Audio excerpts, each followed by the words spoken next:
This is gonna be a very tricky topic to talk about, so please, before you click off or get angry and type in the comment section that I'm a moron and I don't know what I'm talking about, hear me out here. I'm gonna be talking about both sides of the aisle and different perspectives on the event and things of that nature. Let's get to it. Let's talk about H20. H20 started out as a European car event up in Ocean City, Maryland. It kind of reminded me of a different event called SOWO that was in Helen, Georgia, which was in a German-themed town here in Georgia. That event got so rowdy, they pretty much destroyed a whole bunch of the town. Helen said, "You're never allowed back." So they moved it and renamed it to European Experience in Savannah, Georgia, which they actually cleaned up their act a lot. It's a lot more organized, it has a venue, so on and so forth. H20 used to be the same way. Up in Ocean City, Maryland, there was parking lots for people to go to, places to park, an actual event. And then Ocean City essentially was like, guys, we don't want you here anymore. Can you please just leave? And H20 then became the most ticketed car show in the entire world. So why is H20 this way and why is it so ticketed? Why is it like this?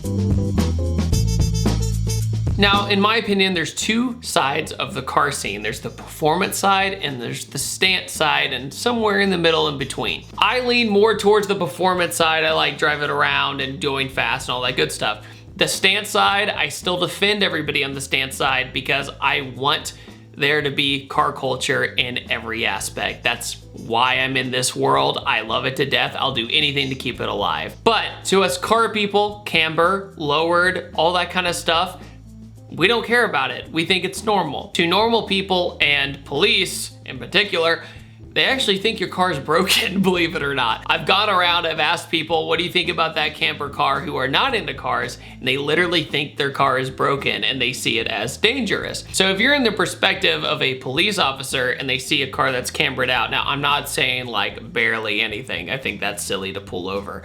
But somebody who's hovercrafting down the road, the cop is gonna go, I'm gonna give him a ticket because it's easy money and I think it's dangerous. I don't know what's wrong with that car. But when you're talking about stance to the point where the tire is coming off the wheel and all that good stuff, that is dangerous. The police force in Ocean City saw a big opportunity here. When H20 came to town, they saw easy pullovers and they just pulled over people for tent, for wings and stuff on the back of their trunk. It was really strange that they were pulling people over for very mundane reasons, but this caused resentment in the car community at H20. People were getting impounded, people were getting arrested, people were basically getting stranded in Ocean City because they didn't have enough money to leave anymore because they paid off their ticket and everything else. But people don't give up that easily, especially when they're resentful. If you go on the H20 Facebook, you'll notice one thing. Tons of talk about police and tons of talk about previous years and the glory days, but also resentment. Ocean City's government declared basically a state of emergency for H20 this year due to the amount of people going nuts, doing burnouts, shooting fireworks in the street, people getting hit by cars while trying to do a burnout, people driving under the influence. The list just goes on and on and on. If you go on the Facebook page, there's tons of talk of quote unquote revenge or resentment, that it is all the cops' fault that it's getting this chaotic. There was a huge turn in H20's culture, in my opinion, where people getting impounded viewed it as a bragging right. People would save up thousands of dollars to go to H20, then do a burnout in front of a cop for the bragging right, and then when they got impounded, they basically checked it off the box, like I got impounded at H20, like it was a cool thing to do. And you won't find that anywhere else in the entire world. Nowhere else in the world where you get clout points for basically causing a scene or causing a ruckus on purpose in front of the police. So that kind of encourages a lot of things, and essentially to them it's sticking it to the man, but then they get impounded and then they have to spend thousands of dollars. One of the reasons that happens is due to kind of Instagram, social media, stuff like that. People want the attention. H20 is essentially the biggest car guy party, in my opinion. It's a big party scene. So people are all about being seen. They're all about getting the attention. But if you look at other events, which they're this big of a scale, like say the Woodward Dream Cruise in Detroit, 30,000 cars drive down Woodward Avenue, and things rarely happen like this. People would throw buckets of water in the street at Woodward Dream Cruise and yell, "Do a burnout," and the people would do it and move on with their day, believe it or not. And of course, they're gonna get pulled over if they were seen doing it, but most of the time it's not a huge deal. But H2O, you sneeze, you get pulled over. People see that as a challenge. That's the thing. Now, please, before you start commenting again, hear me out here. Not everybody who goes to H2O is an attention-seeking idiot, in my opinion. I would say most of H2O has good people and they're there to look at cars. But the minority, as we all know in the car scene, is unfortunately the loudest one. And the minority gets things shut down. From outside of the car world, it looks horrible. It makes us all look like we're gonna be this way if we come into town. By taking this whole mindset as a challenge to take over Ocean City, you have thousands of people or hundreds of people, whatever it is, a lot of people walking in the streets, and the cops are, of course, are gonna be on edge. If you're a lone wolf police officer in an area with hundreds of people surrounding you, you're probably going to make a bad decision. That's why some people were yelling really bad names at the police officers this year. Of course, freedom of speech, they're completely allowed to do that according to the law of the United States. But here's the thing, eventually, in this high stakes scenario where they're surrounded by people who don't like them, they're gonna make a bad decision. And it's not a surprise when a police officer pepper sprays somebody or tases somebody. A ton of my friends go. I mean, one of my good friends back in Richmond, Virginia, shout out to Junior. My buddy Junior had his car impounded a couple of years back in his S2000. He's just like, yeah, whatever, this sucks. But at the same time, he goes up there to hang out and see people he hadn't seen all year, and he washes and details cars and hangs out in parking lots. I have no problem with that. I think that's a great way to form community, memories, good bonds with people, meet new friends. Like, that's all what car stuff's all about. But when you're causing a scene and you're giving everybody who's vacationing in Ocean City a hard time to get around, a hard time not to fear for themselves because they don't know what's going on, to a normal person, they don't get car culture, right? They have no clue. They don't understand. To them, cars are just an appliance to get them from A to B. For us, it's a community, it's a culture, it's a scene, it's everything. Our entire world revolves around this. And we pretty much know we wouldn't hurt anybody on purpose. But when you're getting into fights, getting yourself in trouble, doing burnouts in front of cops on purpose, common sense going out the window, of course you're gonna get a hard time from the local police and the local government. The thing about governments is that governments talk. They talk to each other and other police forces around the country. Where I grew up, car shows really hard to come by, and they're extremely hard to keep together because of that one person that caused a ruckus.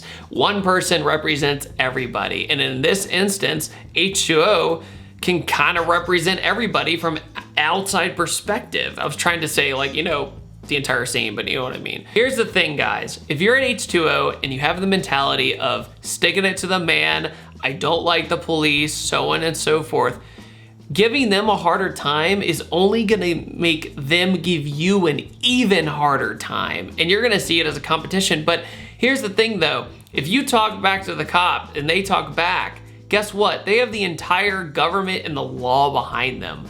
They're gonna win this argument. Trying to make this even harder just makes the car scene suffer more. If you guys can't stand the Ocean City police that much, you guys just move to a different location. There's so many cities in the country that will accept car scenes. But at the same time, the people who own that property, the people who own that land, you gotta respect it. You need to look at it in a way of, I own the parking lot and people littered all over your parking lot and they didn't pick up their trash. And you can make the argument of, oh, well, H2O brings in thousands of dollars in order to pay for all the expenses of damages and etc. But you're not thinking about how they have to pay the police for pulling everybody over. You have to think about paying fire and medical officers when people get hit by a car. To think about the destruction of the roads of, say, somebody did a burnout till the wheels are cutting into the ground. I'm not defending the police for pulling people over for minimal charges. I'm not.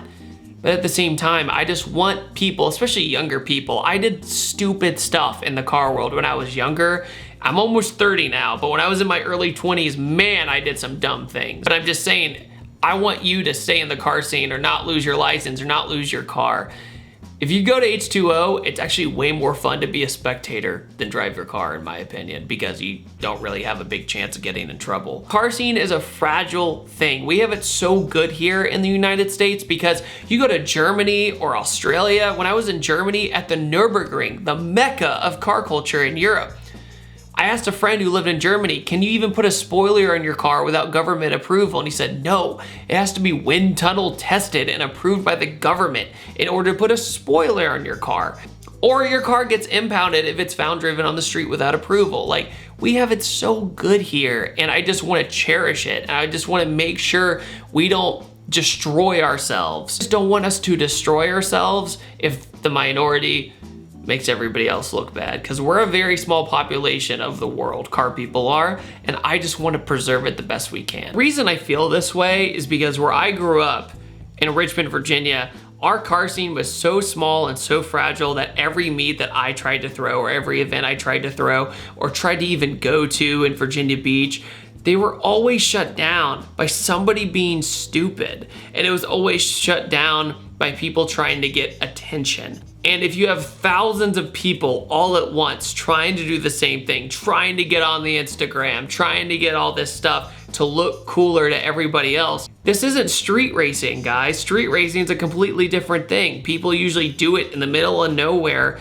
And am I endorsing street racing? No, but people typically do it in the middle of nowhere where they're not in a town, one, and two, not in an area where people vacation normally and they think there's a riot going on outside. Most of the time, that scene, that illegal part of car culture is pretty reserved and they keep to themselves. This is such a different aspect of things, and I just don't know where it's gonna go. I don't know what's gonna happen next year. A lot of people on Facebook were saying, well, you know, this is Ocean City's fault because they didn't let somebody have the convention center, or they didn't let H20 have a big parking lot to hang out in. And you know what? Maybe that is their fault. But at the same time, usually when a government says no, you move on to the next government that's willing to have you. You don't just be stubborn and keep coming back hoping that it's gonna get better by acting worse. I want H20 to be an organized event. I want it to be successful. I want people to have their beach car culture sensation. You know what I mean? Things can get out of hand and fights break out because people have too much and so on and so forth.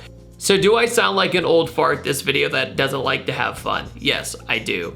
But I'm thinking about the car culture in the long run. I'm thinking about it and how it could be improved. I want these things to be here forever. I want car meets and car shows to always be around, especially big things like H20. But that's just my 2 cents, guys. What did you think? Did any of you guys go this year? I know a lot of people had fun. I saw so many posts of people saying they had such a good time this year, and I'm so happy for you, and I'm glad that you stayed out of trouble. So what's your experience with it? What do you think of it from an outside looking in? I'd love to see that perspective. And thank you guys so much for watching this video. I upload every Tuesday, Thursday, and Saturday, and I will see you guys next time. Take it easy.